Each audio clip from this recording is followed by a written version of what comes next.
আসসালামু আলাইকুম শিক্ষার্থী। মাত্র ৫টা মিনিট সময়ের মধ্যে আমরা পল্লী জননী কবিতাটি সম্পূর্ণ A to Z কমপ্লিট করে তার ৫০টি বহু নির্বাচনী এবং ২০টি জ্ঞানমূলক এবং অনুধাবনগুলোর সাথে আরো অনেক কিছু করব। জাস্ট আমাকে ৫টা মিনিট সময় দাও, আর ১ সেকেন্ড সময় তোমাদের নষ্ট করব না। তো আমি ইংলিশ ইউনিট 13 এর লোনলিনেস অলরেডি আপলোড করে দিয়েছি। তোমরা আমার চ্যানেলের এই প্লেলিস্টটায় গেলে অবশ্যই ইংরেজি সব পেয়ে যাবে, এবং এই শুভা আর কপোতক্ষণও আপলোড করা আছে এই প্লেলিস্টে। তোমরা এই প্লেলিস্টে সেভ করে রাখো। আমি কপোতক্ষণও ঠিক একইভাবে করাইছি, জ্ঞানমূলকের উত্তর করে দিছি, অনুধাবনের উত্তর করে দিছি, এবং পরবর্তীতে কবিতাগুলোর ব্যাখ্যাও দিছি, প্রত্যেক লাইন টু লাইন এইটারও ব্যাখ্যা দেওয়া আছে।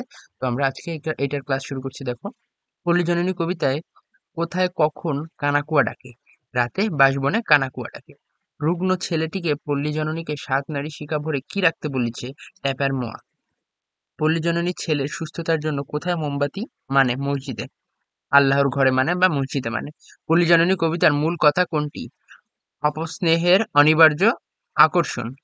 পল্লী জননী কবিতায় কবি জসীমউদ্দীন কোন কাব্যগ্রন্থ থেকে সংকলন করা হয়েছে, রাখালি।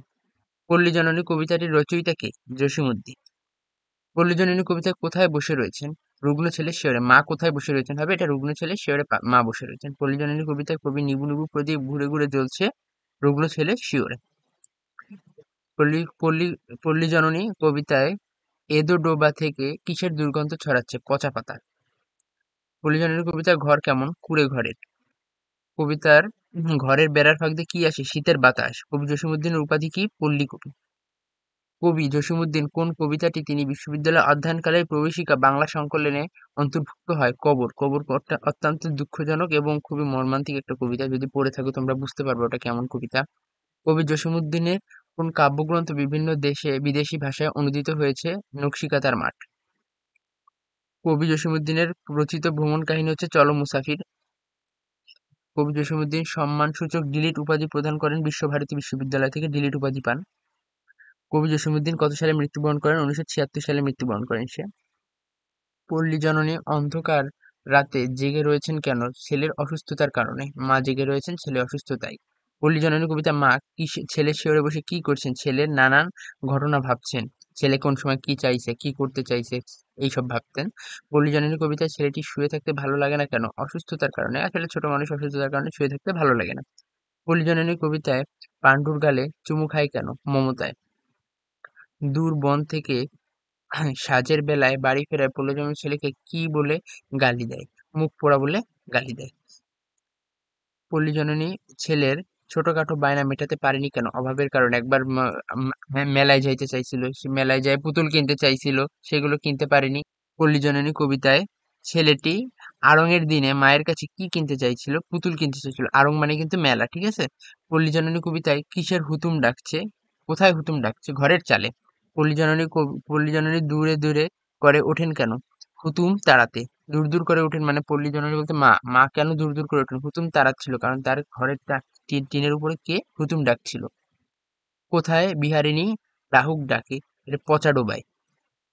পল্লী জননী কবিতায় কার সম্মুখে ঘোর কুৎসিত মহাকাল রাত পাতা, রুগ্ন ছেলেটির সম্মুখে। কিসের সাথে বুঝিয়ে মাটির প্রদীপ তেল ফুরিয়ে আসছে, আধারের সাথে। পল্লী জননী কবিতায় ঘরের নামাজের ঘর বলতে কি বোঝানো হয়েছে, মসজিদ বোঝানো হয়েছে। পল্লী জননীর প্রাণ কাঁদে কেন, সন্তানের অসুস্থতার জন্য।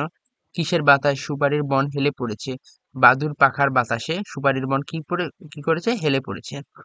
পল্লী জননী কবিতায় বুনো পথে কুয়াশার কাফন ধরে কে যায়, জোনাকি মেয়েরা যায়। পল্লী জননী মনে কিসের শঙ্কা জাগে, সন্তান হারানোর শঙ্কা জাগে। কোন কথা ভাবতে পল্লী জননীর প্রাণ শিউরে ওঠে, ছেলে হারানোর কথা ভাবতে। পল্লী জননীর মনে কিসের জাল বনে, ছেলের সুস্থতার জাল বনে। পল্লী জননীর কবিতা রুগ্ন ছেলেটি কার ঝাড়ফুঁকের কথা বলেছে, রহিম চাচার ঝাড়ফুঁকের কথা বলেছেন। রুগ্ন ছেলেটি পল্লী জননীকে কি যতন করে রাখতে বলেছেন, লাটাই যত্ন করে রাখতে বলছে। রুগ্ন ছেলেটি পল্লী জননীকে খেজুর গুড়ের নয়া পাটলা কিসে রাখতে বলেছেন, মাটির হাঁড়িতে। পল্লী জননী কবিতায় ছেলেটি মাকে না বলে কোথায় গিয়েছিল, দূর বনে গিয়েছিল একদিন। পল্লী জননীর কবিতায় ছেলেটি দূর থেকে এক কোচ ভরে কি নিয়ে আসে, বেথুল নিয়ে আসে এক কোচ ভরে।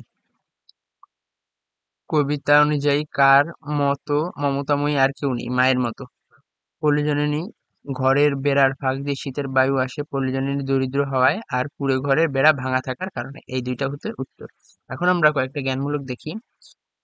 কবি জসীমউদ্দীন কোন কবি নামে খ্যাত? পল্লী কবি নামে খ্যাত। ছেলে চুপ করলে মা কি করে? ছেলে চুপ করলে মা তার মাথায় ধীরে ধীরে হাত বোলায়। পল্লী জননী কবিতায় মায়ের পায়ের দোলে কেন? মায়ের পরাণ দোলে কেন? সন্তানের অমঙ্গলের শঙ্কায় মায়ের পরাণ দোলে। কবি জসীমউদ্দীনের গ্রামের নাম তাম্বুলখানা। নয়ন নীর অর্থ হচ্ছে চোখের জল। বিশ্ববিদ্যালয় অধ্যয়নকালে কোন কবিতাটি, এটা হচ্ছে কবর কবিতাটি সংকলন করা হয় তার। কোথা থেকে পচা পাতার ঘ্রাণ আসছে? এদুরোবা থেকে। মা নামাজের ঘরে কি মানত করে? মোমবাতি মানত করে। পল্লী জননীর প্রাণ কাঁদে কেন? পুত্রের অমঙ্গলের শঙ্কায়।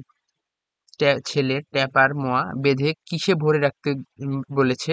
এটা ছেলে ট্যাপার মোয়া 7 নিরীক্ষিকায় ভরে রাখতে বলেছে। 7 নরীক্ষিকায়। পল্লী জননী কবিতায় 7 নরীক্ষিকায় ভরে কি রাখতে বলেছে? ট্যাপার মোয়া। পল্লী জননী কবিতায় মা না বলে ছেলে কোথায় গিয়েছিল? দূরবনে।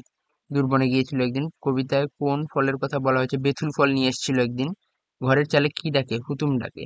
কবিতায় কোন পাখির ডাক হুতুমের ডাক কিন্তু অকল্যাণকর, এটা বোঝানো হয়েছে। ছেলেকে ভালো করে দেওয়ার জন্য মা কয়জনের কাছে প্রার্থনা করেছিল? মা 3 জনের কাছে প্রার্থনা করেছিল, এই যে রহিম চাচার কাছে বলেছিল। পল্লী জননী কবিতাটি জসীমউদ্দীনের কোন কাব্যগ্রন্থ থেকে নেওয়া? রাখালি কাব্যগ্রন্থ থেকে নেওয়া। পল্লী জননী কবিতার মূল মূল কথা কি? মূল কথা হচ্ছে অপত্য স্নেহের অনিবার্য আকর্ষণ। পল্লী জননী কবিতায় মা ছেলের শিয়রে বসে কি করছিলেন? ছেলের নানান ঘটনা ভাবছিলেন। পল্লী জননী কবিতায় ছেলেটি আরঙের দিনে মায়ের কাছে কি কিনতে চাইছিল? একটা পুতুল কিনতে চাইছিল, কিন্তু মা দিতে পারেনি অর্থের অভাবে। এখন অনুধাবন দেখি, মুসলমানদের আড়ং দেখতে নাই, এই কথা মা কেন বলছিলেন? মুসলমানদের আড়ং দেখতে নেই মা এই কথাটি ছেলের আবদার রক্ষা করতে না পারায় ধর্মীয় দৃষ্টিকোণ থেকে বলেছিলেন। আবদার কি ছিল ছেলের? যে একটা পুতুল কিনবে। এখন এই বিষয়টি আরেকটা ব্যাখ্যা করা আছে, আমি কারণ বলেছি যে খ মার্কের উত্তর বা 2 মার্কের জন্য 2টা প্যারা দিতে হবে, এটা প্রথম প্যারা, এটা দ্বিতীয় প্যারা। ঠিক আছে, এই কারণটা তোমরা জানো, সুন্দর করে ছোট করে দিয়ে দিবা। মা নামাজের ঘরে মোমবাতি আর দরগায় দান মানেন কেন? মা তার অসুস্থ ছেলের রোগ মুক্তির জন্য নামাজের ঘরে মোমবাতি আর দরগায় দান মানেন। মানে তার ছেলে অসুস্থ, এখন সে বিভিন্ন জায়গায় মানত করে যেন তার ছেলে সুস্থ হয়ে যায়, এই জিনিসটা এখানে ব্যাখ্যা করা হয়েছে। একবার দেখে নাও যে এক দরিদ্র মায়ের প্রাণপ্রিয় সন্তানের অসুস্থতা ও তার মৃত্যুর সংখ্যা প্রকাশ পেয়েছে। ধীরে ধীরে ছেলেটির জীবন প্রদীপ নিভে আসছে। দরিদ্রতার কারণে ভালো চিকিৎসা কথা দূরের কথা, প্রিয় সন্তানের পাথ্যের ব্যবস্থাও তিনি করতে পারেননি। বিরহ মায়ের একলা পরাণ দোলে কেন? বিরহ মায়ের একলা পরাণ দোলে কথাটি দ্বারা অসুস্থ ছেলের জন্য দুশ্চিন্তায় মায়ের ব্যাকুলতা বোঝানো হয়েছে। মায়ের কাছে সন্তান পৃথিবীর শ্রেষ্ঠ সম্পদ। মা সবসময় সন্তানের মঙ্গল কামনায় ব্যস্ত থাকে, তাই যখন সন্তান অসুস্থ হয়ে যায় তখন মায়ের মন দুঃখ ভারাক্রান্ত হয়ে ওঠে, এটাই বোঝানো হয়েছে। এখন দেখো কয়েকটা লাইন, যেমন রুগ্ন ছেলে সরে বসে একলা জাগিয়েছে মাথা, এখানে কি বোঝানো হয়েছে? ছেলে অসুস্থ, ছেলের মায়ের পাশে মা একলা জেগে তার জন্য প্রার্থনা করছে এবং তাকে বিভিন্নভাবে আনন্দ দেওয়ার বা মাথায় হাত বুলিয়ে ঘুম পাড়ানোর চেষ্টা করছে, এবং মায়ের সন্তানের যে পুরনো দিনগুলো সেগুলো মনে করছে একাকী বসে, বিনিদ্র রাত কাটাচ্ছে, এই জিনিসটাই বোঝানো হয়েছে। নামাজের ঘরে মোমবাতি মানেন, দরগায় মানে দান, এই জিনিসটা আমি একবার বলেছি।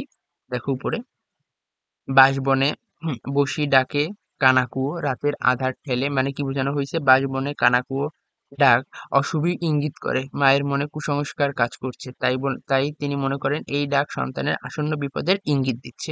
কুঁড়ে ঘরে, ছোট কুঁড়ে ঘর, তারই ছায়াতলে রুগ্ন ছেলেটি শুয়ে। এই কবি দরিদ্রতা ও অসহায়ত্বের চিত্র তুলে ধরেছেন। দরিদ্র মায়ের পক্ষে সন্তানের চিকিৎসার জন্য ভালো কোনো ব্যবস্থা করা সম্ভব নয়, তাই জরাজীর্ণ কুঁড়েঘরে অসুস্থ সন্তানের পাশে রাত কাটাতে হচ্ছে। অর্থ জোটেনি, ওষুধ হয়নি আনা, মানে সে এতটাই দরিদ্র যে ছেলের জন্য কোনো ডাক্তারও দেখাতে পারেনি, চিকিৎসার ব্যবস্থাও করতে পারেনি, এই জিনিসটাই বোঝানো হয়েছে। এই সবগুলো ভিডিও এই প্লেলিস্টে আপলোড হয়ে যাবে, তোমরা প্লেলিস্টে অবশ্যই সেভ করে রাখবা। ধন্যবাদ সবাইকে। পরবর্তী দিন আমি আর একটা করাই দিব খুবই শীঘ্রই।